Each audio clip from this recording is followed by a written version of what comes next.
Hey guys, welcome back to our channel Naughty Threads. In case you're watching our video for the first time, do subscribe to our channel and hit the bell icon so that you don't miss on any video notifications. So recently I told you guys that I'm working on this black sari of mine. So I have finally finished working.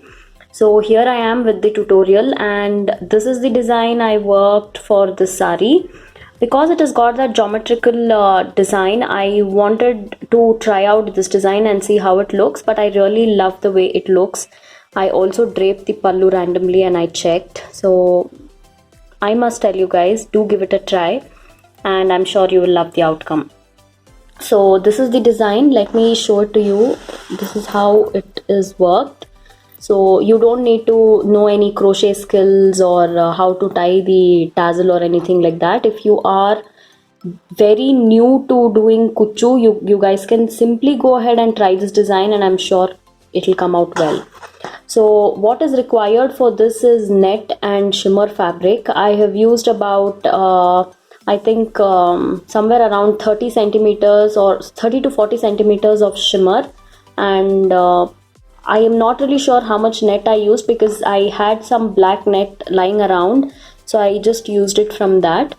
So you can either use double colored net itself or use shimmer and net like this. The only reason I used shimmer is because I didn't find silver net. Since the pallu has this silver color, I wanted a tinge of silver in this to match the pallu. I tried using copper, but somehow that didn't look good because black and copper were very close and it didn't stand out that much.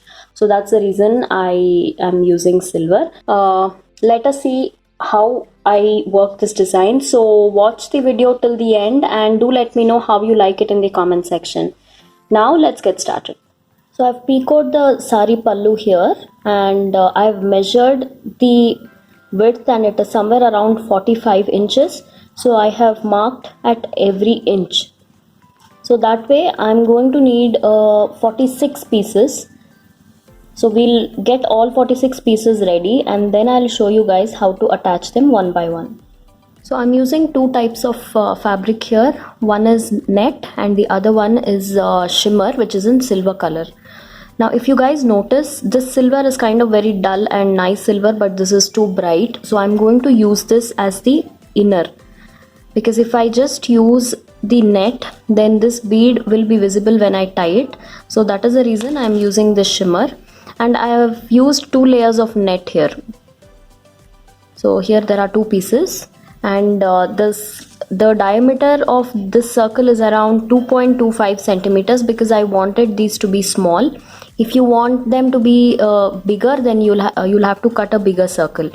To cut this, you can either use a bangle, maybe 2/4 size or 2/2 size or 2/6 size, depending on the size of the circle you want. So first, after you mark on the sari, we'll get to know how many pieces we need, and once we have those pieces ready, we can start attaching them to the sari. So accordingly, I have got all these ready. I will show you guys how to make this potli here. I'm just going to call them potli because it is potli.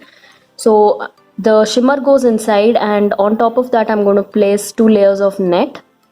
So even if the circle is little uneven, you don't have to worry.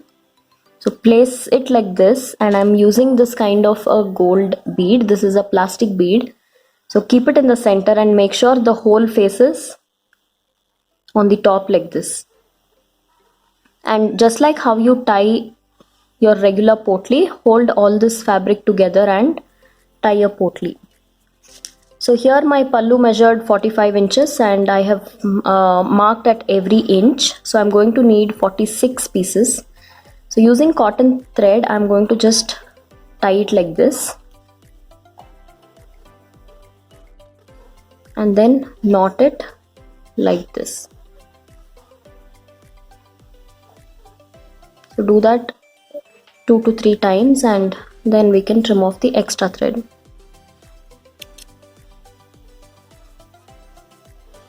Now that we have all these ready, using a normal sewing needle, we'll attach them to the pallu end here. So for that part, I am using some crystals silver beads of 2 sizes.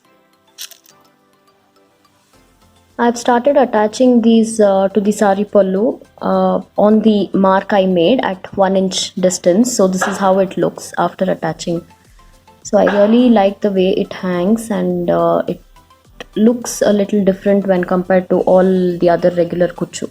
So now we'll see how to attach these. I hope you guys can see the mark that I made with the mark chalk. And here I've taken 2 strands of cotton thread in a normal sewing needle. And like already mentioned, I'm going to be using 3 different types of beads. So first I will add the small silver bead, and then I'm going to pass the needle like this in between those 4 strands of thread so that the bead gets locked here. And then we'll pass the needle into this potli like this. That is the reason I asked to keep this hole of the bead on the top. So pull it tight so that the bead is not hanging, and then I'm adding 1 crystal, 1 5 mm silver bead and 3 mm silver bead. The reason I'm adding 3 beads here is so that it hangs nicely. So once you've added all those 3 beads, here you will pierce the needle from the wrong side to the right side and just stitch like how we stitch any other hanging. So it's very easy to make. There's no crochet skill or anything required for this design. So do give it a try, and I'm sure you guys will like it. So we'll repeat this 2 to 3 times so that the knot is intact, and then we'll trim off the excess thread. So that's how easy it is. The only time consuming part is to cut the fabric and to make the potli. Stitching doesn't take that long at all. Maybe 30 to 40 minutes is good enough to stitch all the pieces to the sari. I finished working the complete pallu, and this is how it is looking. I've actually draped it like this, so it's falling. I wanted you guys to see how it looks when we drape the pallu, so that's the reason I'm showing it to you like this. So I've pleated the pallu, and this looks really gorgeous. It looks very thick because I have worked it very close. In case you don't want it to be like this, you can work it at 2-inch gap. So I think even that will look nice. So I really like the way it looks, especially for this sari, because it has got this kind of geometrical design. I didn't want arch or anything of that sort. That's why I chose this design for this particular sari. It's very easy to make, guys, so do give it a try. You can try this on your dupattas as well. In case if you have a grand dupatta for your salwar kameez, do give it a try, and I'm sure you will love the outcome. So before I leave, I would request you guys to subscribe to my vlog channel, that is Kanika Reddy Vlogs, and also subscribe to my Kannada channel Naughty Threads Kannada, where I'm posting videos in Kannada. So I guess that's about it, and don't forget to follow us on Instagram and Facebook, and keep checking our blog naughtythreads.net, where I'm uploading in detailed pictures and linking the videos together. So I guess that's about it for today. Before I leave, stay home and stay safe. Bye bye.